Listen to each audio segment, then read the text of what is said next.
राम राम राम राम राम राम राम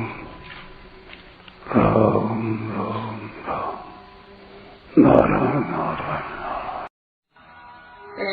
इंद्रियाणि पराण्याहुरेन्द्रियेभ्यः परं मनः मनसस्तु परा बुद्धिर्यो बुद्धेः परतस्तु सः एवं बुद्धेः परं बुद्ध्वा संस्तभ्यात्मानमात्मना जहि शत्रुं महाबाहो कामरूपं दुरासदम्। 42वां और 43वां श्लोक। इंद्रियों को स्थूल शरीर से पर यानी श्रेष्ठ, सबल, प्रकाशक, व्यापक तथा सूक्ष्म कहते हैं। इंद्रियों से पर मन है, मन से भी पर बुद्धि है, और जो बुद्धि से भी पर है वह काम है। इस तरह बुद्धि से पर काम को जानकर अपने द्वारा अपने आप को वश में करके हे महाबाहो तू इस काम रूप दुर्जय शत्रु को मार डाल। व्याख्या। इंद्रियाणि पराण्याहु, शरीर अथवा विषयों से इंद्रियां पर हैं। तात्पर्य यह है कि इंद्रियों के द्वारा विषयों का ज्ञान होता है, पर विषयों के द्वारा इंद्रियों का ज्ञान नहीं होता। इंद्रियां विषयों के बिना भी रहती हैं, पर इंद्रियों के बिना विषयों की सत्ता सिद्ध नहीं होती। विषयों में यह सामर्थ्य नहीं कि वे इंद्रियों को प्रकाशित करें। प्रत्युत इंद्रियां विषयों को प्रकाशित करती हैं। इंद्रियां वही रहती हैं, पर विषय बदलते रहते हैं। इंद्रियां व्यापक हैं और विषय व्याप्य हैं, अर्थात विषय इंद्रियों के अंतर्गत आते हैं, पर इंद्रियां विषयों के अंतर्गत नहीं आती। विषयों की अपेक्षा इंद्रियां सूक्ष्म हैं, इसलिए विषयों की अपेक्षा इंद्रियां श्रेष्ठ, सबल, प्रकाशक, व्यापक और सूक्ष्म हैं। इंद्रियेभ्यः परं मनः, इंद्रियां मन को नहीं जानती, पर मन सभी इंद्रियों को जानता है। इंद्रियों में भी प्रत्येक इंद्रिय अपने अपने विषय को ही जानती है, अन्य इंद्रियों के विषयों को नहीं। जैसे कान केवल शब्द को जानते हैं, पर स्पर्श, रूप, रस और गंध को नहीं जानते। त्वचा केवल स्पर्श को जानती है, पर शब्द, रूप, रस और गंध को नहीं जानती।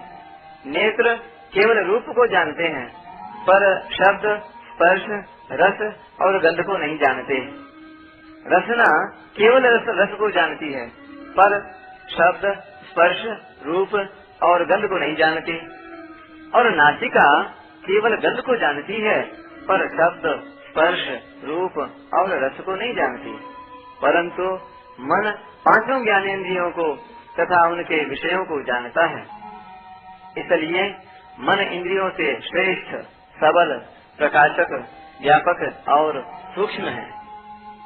मनसस्तु परा बुद्धि, मन बुद्धि को नहीं जानता, पर बुद्धि मन को जानती है।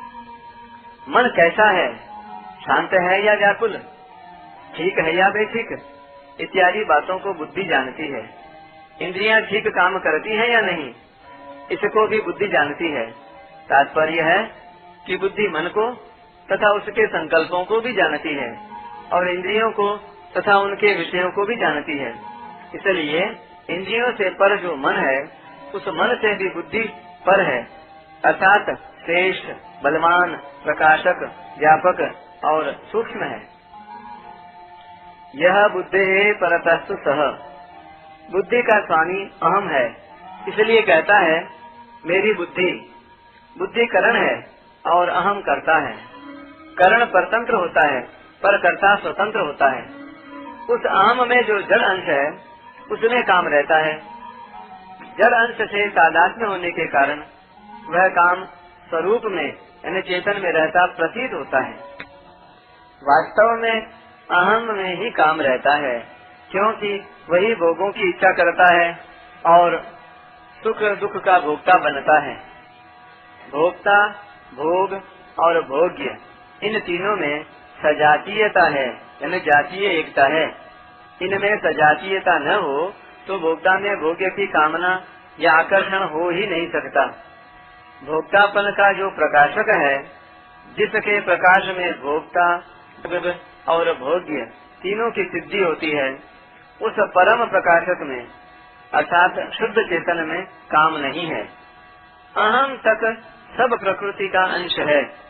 उस अहम से भी आगे साक्षात परमात्मा का अंश स्वयं है, जो शरीर, इंद्रियां, मन, बुद्धि और अहम इन सब का आश्रय, आधार, कारण और प्रेरक है तथा श्रेष्ठ, बलवान, प्रकाशक, व्यापक और सूक्ष्म है।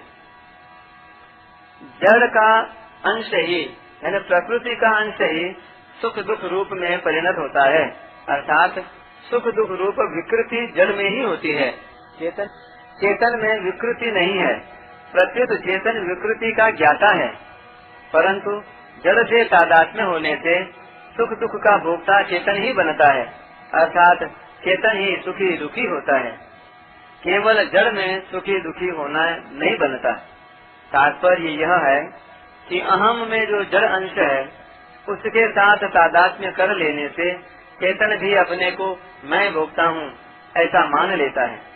परमात्म तत्व का साक्षात्कार होते ही रस बुद्धि निवृत्त हो जाती है। रसोप्यस्य परम दृष्ट्वा निवर्तते। इसमें अस्य पद भोक्ता बने हुए अहम का वाचक है और जो भोक्तापन से निर्लिप्त तत्व है, उस परमात्मा का वाचक परम पद है।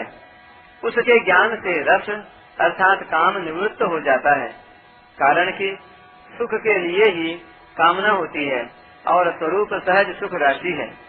इसलिए परमात्मा तत्व का साक्षात्कार होने से काम अर्थात संयोग जन्य सुख की इच्छा सर्वदा और सर्वथा मिट जाती है।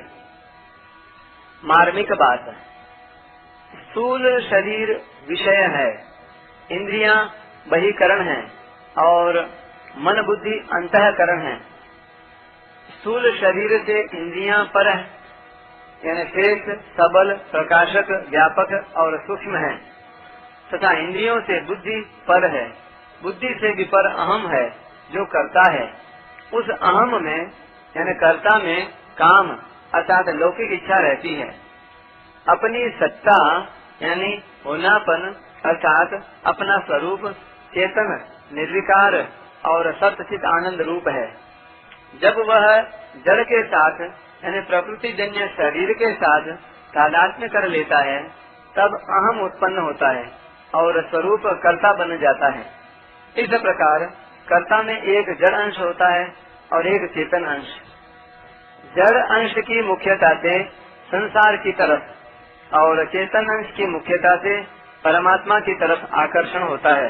टिप्पणी, जड़ चेतन के तादात्म्य और आकर्षण को समझने के लिए एक दृष्टांत दिया जाता है। 4 कोनों वाले किसी लोहे का अग्नि से तादात्म्य अर्थात संबंध होने पर लोहे में जलाने की शक्ति न होने पर भी वह जलाने वाला हो जाता है, और अग्नि 4 कोनों वाली न होने पर भी 4 कोनों वाली हो जाती है। अग्नि से तादात्म्य होने पर भी चुंबक की ओर लोहा ही आकर्षित होता है, अग्नि नहीं, क्योंकि चुंबक के साथ लोहे की सजातीयता है। अग्नि अपने सजातीय निराकार अग्नि तत्व की ओर ही आकर्षित होती है, इसलिए वह स्वतः शांत हो जाती है। इसी प्रकार जड़ और चेतन के तादात्म्य में जड़ अंश संसार की ओर एवं चेतन अंश परमात्मा की ओर आकर्षित होता है। चेतन अंश के परमात्मा की ओर आकृष्ट होने पर जड़ अंश छूट जाता है, क्योंकि जड़ अनित्य है। परंतु जड़ अंश के संसार की ओर आकृष्ट होने पर भी चेतन अंश नहीं छूटता, क्योंकि चेतन नित्य है। तात्पर्य यह है कि उसमें जड़ अंश की प्रधानता लौकिक यानी संसार की इच्छाएं रहती हैं, और चेतन अंश की प्रधानता से पारमार्थिक यानी परमात्मा की इच्छा रहती है। जड़ अंश मिटने वाला है, इसलिए लौकिक इच्छाएं मिटने वाली हैं, और चेतन अंश सदा रहने वाला है, इसलिए पारमार्थिक इच्छा पूरी होने वाली है। इसलिए लौकिक इच्छाओं की यानी कामनाओं की निवृत्ति और पारमार्थिक इच्छा की पूर्ति यानी संसार से छूटने की इच्छा, स्वरूप बोध की जिज्ञासा और भगवत प्रेम की अभिलाषा की पूर्ति होती है। लौकिक इच्छाएं उत्पन्न हो सकती हैं पर टिक नहीं सकती, परंतु पारमार्थिक इच्छा दब सकती है पर मिट नहीं सकती। कारण कि लौकिक इच्छाएं अवास्तविक और पारमार्थिक इच्छा वास्तविक है। इसलिए साधक को न तो लौकिक इच्छाओं की पूर्ति की आशा रखनी चाहिए और न पारमार्थिक इच्छा की पूर्ति से निराश ही होना चाहिए।